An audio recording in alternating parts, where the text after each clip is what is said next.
তুষারঝড়, তীব্র ঠান্ডায় বিপর্যস্ত যুক্তরাষ্ট্র, ৩০ জনের মৃত্যু, হাজারো ফ্লাইট বাতিল, বিদ্যুৎ বিচ্ছিন্ন লাখ লাখ বাসিন্দা। ভূমধ্যসাগরে নৌকা ডুবে ৫০ অভিবাসীর মৃত্যু, উদ্ধার এক। গত ২ বছরে এ ঘটনায় ৩৩,৩২৬ জন নিহত। ইরানকে ঘিরে উত্তেজনার মধ্যে মধ্যপ্রাচ্যে মার্কিন বিমানবাহী রণতরী মোতায়েন, হামলার আশঙ্কায় যুক্তরাষ্ট্রের সামরিক উপস্থিতি জোরদার। ২ দশক পর ভারত ও ইইউ এর মধ্যে মুক্ত বাণিজ্য চুক্তি, ইউরোপের ২৭ দেশের সঙ্গে পণ্য বাণিজ্য আরও সহজ হবে। এবং ফিলিপাইনে প্রায় ৮০০ বছরের প্রাচীন ঐতিহ্যবাহী আতি-আতিহান উৎসব উদযাপিত, রাজপথে নেমে আসে হাজারো ভক্ত উৎসবপ্রেমী। বিশ্বজুড়ে ঘটে যাওয়া দিনের গুরুত্বপূর্ণ ঘটনাবলী নিয়ে আরটিভির নিয়মিত আয়োজন সারাদিনের বিশ্বে আপনাদের সাথে রয়েছে আমি নুসরাত সুজানা। তীব্র শীত ও তুষার ঝড়ে বিপর্যস্ত হয়ে পড়েছে যুক্তরাষ্ট্র। চলমান তুষার ঝড়ের কারণে এখন পর্যন্ত মৃত্যু হয়েছে অন্তত ৩০ জনের, বাতিল করা হয়েছে হাজারো ফ্লাইট, বিদ্যুৎ বিচ্ছিন্ন লাখ লাখ বাসিন্দা। এমন পরিস্থিতিতে দেশটির অন্তত ২৫টি অঙ্গরাজ্যে আবহাওয়া সংক্রান্ত জরুরি অবস্থা জারি করা হয়েছে।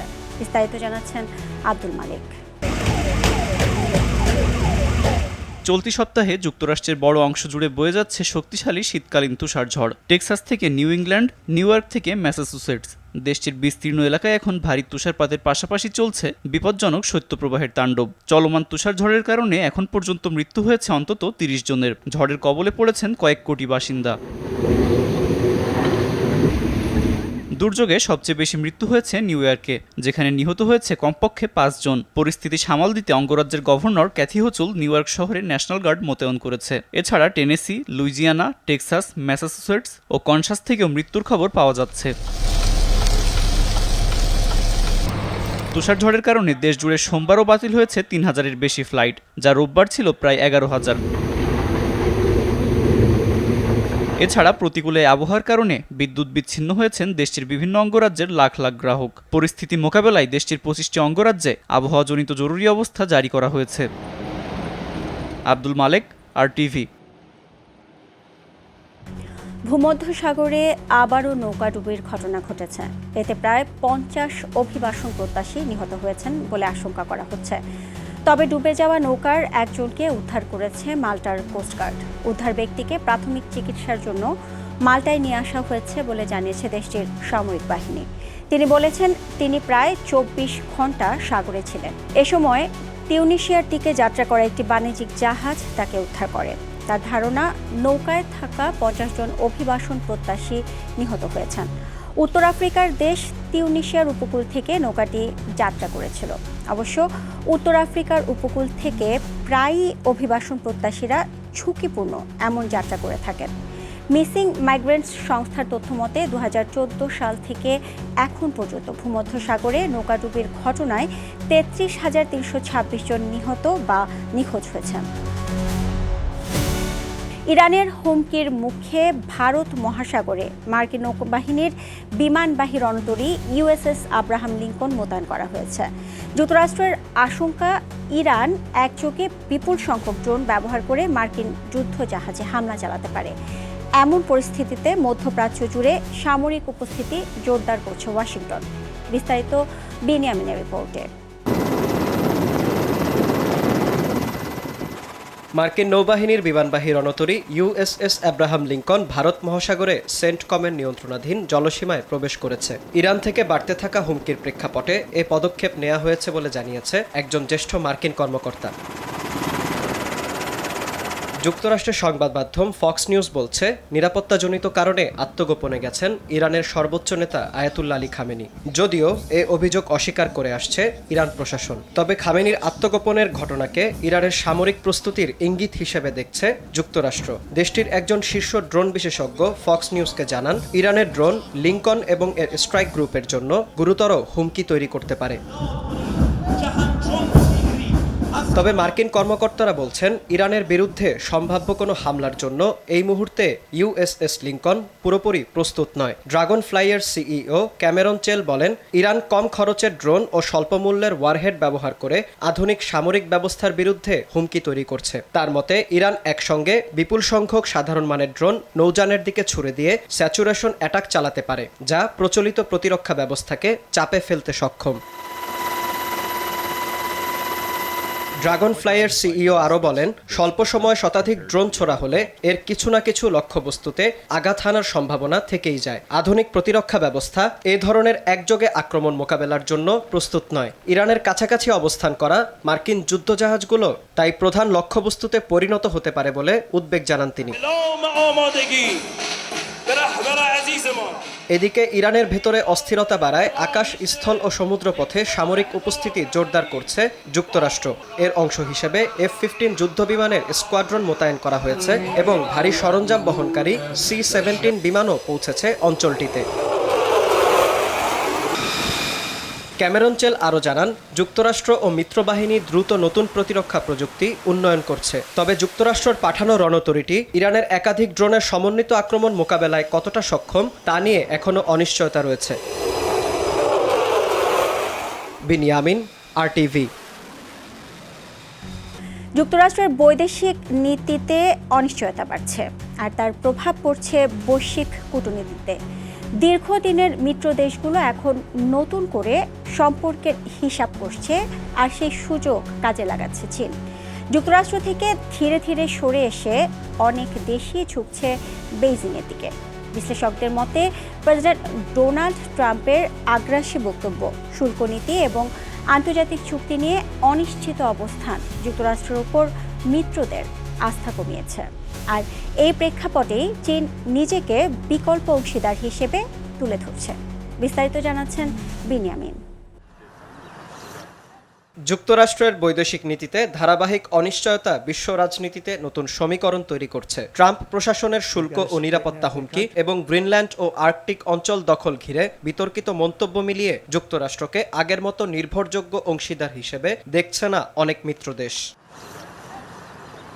এই সুযোগ কাজে লাগাতে সক্রিয় হয়েছে বেইজিং। ইউরোপ সহ পশ্চিমা দেশগুলোর সঙ্গে সম্পর্ক উন্নয়নে চীন নতুন কূটনৈতিক উদ্যোগ নিচ্ছে। দীর্ঘদিন ধরে এসব দেশ চীনকে কৌশলগত প্রতিদ্বন্দ্বী হিসেবে দেখলেও বর্তমান বাস্তবতায় তারা কেউই চীনের সঙ্গে যোগাযোগ পুরোপুরি ছিন্ন করতে চাইছে না। এর সাম্প্রতিক উদাহরণ আয়ারল্যান্ডের প্রধানমন্ত্রী মিশেল মার্টিনের চীন সফর। প্রেসিডেন্ট শি জিনপিং এর সঙ্গে এক বৈঠকে চীনের সঙ্গে দ্বিপাক্ষিক সম্পর্কের নতুন দুয়ার খুলেছে দেশটির। একইভাবে সম্প্রতি ফিনল্যান্ডের প্রধানমন্ত্রীও চীন সফর করেন। তার সঙ্গেও বাণিজ্য চুক্তি জোরদার করেছেন শি জিনপিং। বিশ্লেষকরা একে দেখছেন চীনের তথাকথিত চার্ম অফেন্সিভের অংশ হিসেবে, যার লক্ষ্য পশ্চিমা দেশগুলোর সঙ্গে সম্পর্ক উষ্ণ করা। এই পরিবর্তিত প্রেক্ষাপটে কানাডার অবস্থানও নজর কেড়েছে। চীন সফরে গিয়ে নতুন কৌশলগত অংশীদারিত্বের ঘোষণা দেন দেশটির প্রধানমন্ত্রী মার্ক কার্নি। পাশাপাশি চীনা বৈদ্যুতিক গাড়ির ওপর থাকা উচ্চ শুল্ক বড় মাত্রায় কমানোর সিদ্ধান্ত নিয়েছে অটোয়া, যা যুক্তরাষ্ট্রের কঠোর নীতির সম্পূর্ণ বিপরীত। এছাড়া যুক্তরাজ্যের প্রধানমন্ত্রী কিয়ার স্টারমারের সম্ভাব্য চীন সফরকেও বাণিজ্য ও বিনিয়োগ বাড়ানোর প্রচেষ্টা হিসেবে দেখছেন বিশ্লেষকেরা। তবে নিরাপত্তা ও মানবাধিকার ইস্যুতে উদ্বেগ থাকায় লন্ডন এখনও সতর্ক অবস্থান ধরে রেখেছে বলে মনে করছেন তারা।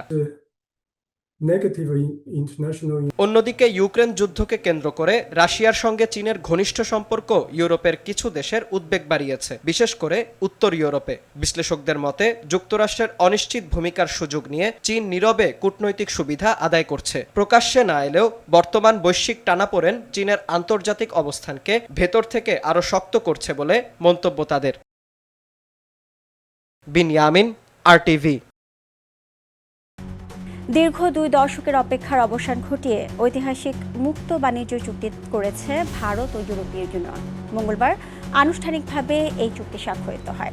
এই সমঝোতার ফলে ভারত ও 27 দেশের ইউরোপীয় ইউনিয়নের মধ্যে পণ্য বাণিজ্য আরও সহজ হবে।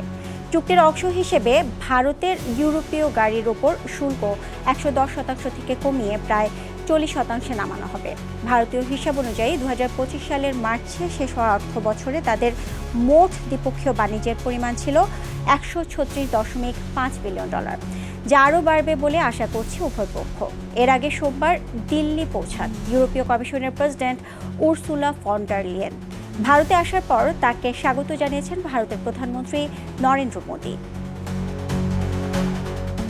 ভারত এবং রাশিয়া তাদের দ্বিপাক্ষিক বাণিজ্যকে 10,000 কোটি ডলারে উন্নীত করার লক্ষ্য নিয়েছে। রোববার রাশিয়ায় নিযুক্ত ভারতীয় রাষ্ট্রদূত বিনয় কুমার এক সাক্ষাৎকারে এ তথ্য জানিয়েছেন। তিনি বলেছেন, 2030 সালের মধ্যে দুই দেশের এই বাণিজ্য উন্নত করার জন্য এরই মধ্যে চুক্তি স্বাক্ষর করেছে দুই দেশের কর্মকর্তারা। এর আগে 2024-25 অর্থ বছরে 6,870 কোটি ডলারের দ্বিপাক্ষিক বাণিজ্য করেছে ভারত ও রাশিয়া। দুই দেশের পারস্পরিক বাণিজ্যে এটি বড় রেকর্ড। এই বাণিজ্যের বড় অংশ জুড়ে রয়েছে রাশিয়ার অপরিশোধিত তেল। যদিও রাশিয়ার তেল কেনা নিয়ে বরাবরই আপত্তি জানিয়ে আসছে যুক্তরাষ্ট্র। চলতি হিজরি বছরের রজব মাসে মক্কা ও মদিনায় প্রায় 8 কোটি মুসল্লি ওমরাহ পালনকারী সমবেত হয়েছেন। সৌদি কর্তৃপক্ষের মতে হজ মৌসুমের বাইরে এটি ছিল অন্যতম ব্যস্ত সময়। এই সময়ের মধ্যে প্রায় 1.5 কোটি মানুষ ওমরাহ পালন করেছেন। শুধু মক্কার মসজিদুল হারামেই মাস জুড়ে ইবাদত করেছেন প্রায় 3.5 কোটি মুসল্লি। অন্যদিকে মদিনায় অবস্থিত মসজিদে নববীতে ইবাদত করেছেন প্রায় 2,51 লাখ মুসল্লি। একই সময়ে রিয়াজুল জান্নাতে নামাজ পড়ার সুযোগ পেয়েছেন প্রায় 12,90,000 মানুষ। পাশাপাশি মহানবী হজরত মুহাম্মদ সাল্লাল্লাহু আলাইহি ওয়াসাল্লাম এবং তার 2 সাহাবীর রওজায় সালাম পেশ করেছেন প্রায় 26 লাখ জিয়ারতকারী। সৌদি কর্তৃপক্ষ জানিয়েছে, এই পরিসংখ্যান নির্ধারণ করা হয়েছে থ্রুপুট পদ্ধতি অনুসরণ করে। ফিলিপাইনে রং, ছন্দ আর বিশ্বাসের মিলন মেলায় উদযাপিত হলো প্রায় 800 বছরের প্রাচীন ঐতিহ্যবাহী আতি আতিহান উৎসব। এই উৎসবকে ঘিরে দেশটির ইবাজায় শহরের রাজপথে নেমে আসে হাজারো ভক্ত উৎসবপ্রেমী। খ্রিস্ট শিশু শান্ত নিনোকে সম্মান জানাতে আয়োজিত এই উৎসবকে বলা হয় ফিলিপাইনের সবচেয়ে প্রাচীন ও প্রাণবন্ত উৎসবগুলোর একটি। বিস্তারিত জানাচ্ছেন আব্দুল মালেক। কালো রঙে রাঙানো শরীর, মাথায় পালক আর পাতায় সাজানো পোশাক, চারপাশে ঢোলের তালে তালে নাচ, সব মিলিয়ে আধুনিক যুগে প্রাচীন সংস্কৃতি উপভোগের এক দারুণ মাধ্যম। বলছি ফিলিপাইনের প্রায় 800 বছরের প্রাচীন ঐতিহ্যবাহী আতি আতিহান উৎসবের কথা। ফিলিপাইনের আকলান প্রদেশের ইজাবাই শহরে উদযাপিত হয়েছে ঐতিহ্যবাহী অনুষ্ঠানটি, যা প্রতি বছর জানুয়ারি মাসে খ্রিস্ট শিশু শান্ত নিনোর সম্মানে অনুষ্ঠিত হয়। উপভোগে রাস্তায় নেমে আসে স্থানীয় বাসিন্দাদের সাথে সাথে দেশি বিদেশি পর্যটক। 1212 সালে বর্নিও থেকে আসা মালয় গোষ্ঠী এবং পানার দ্বীপের আদিবাসী আতিদের মধ্যে একটি শান্তি চুক্তি হয়েছিল। সেই বন্ধুত্ব উদযাপনের মাধ্যমেই এই উৎসবের সূচনা হয়, যা এখনও চলমান। উৎসবে অংশগ্রহণকারীরা সামান্য সময়ের জন্য হলেও নিজেদের আদিম সময়ে নিয়ে যায়, কেননা আতি আতিহান শব্দের অর্থই হলো আতি জনগোষ্ঠীর মতো হওয়া। সে সময় উৎসবটি মালয় বসতি স্থাপনকারীদের সঙ্গে আদিবাসীদের শান্তিপূর্ণ সহাবস্থানে স্মরণ করা হলেও উৎসবের ধর্মীয় বিবর্তনও ঘটেছে। স্প্যানিশ শাসনামলে এতে যুক্ত হয় খ্রিস্টান ধর্মীয় বিশ্বাস। ধীরে ধীরে আতি আতিহান উৎসব রূপ নেয় শান্ত নিনোর প্রতি গভীর ভক্তি প্রকাশের এক বিশাল আয়োজনে। আজকের দিনে আতি আতিহান শুধু একটি ঐতিহাসিক উৎসব নয়, বরং একটি বিশাল গণ উৎসব। শতাব্দী প্রাচীন ইতিহাস, ধর্মীয় বিশ্বাস আর আদিবাসীদের সংস্কৃতির অপূর্ব মিশেলে আতি আতিহান আজ ফিলিপাইনের অন্যতম প্রধান উৎসব। আব্দুল মালেক, RTV। আর এরই সাথে শেষ করছি সারাদিনের বিশ্ব। RTVর সাথে সংযুক্ত থাকুন, মতামত জানান RTVর সামাজিক যোগাযোগ মাধ্যমগুলোতে।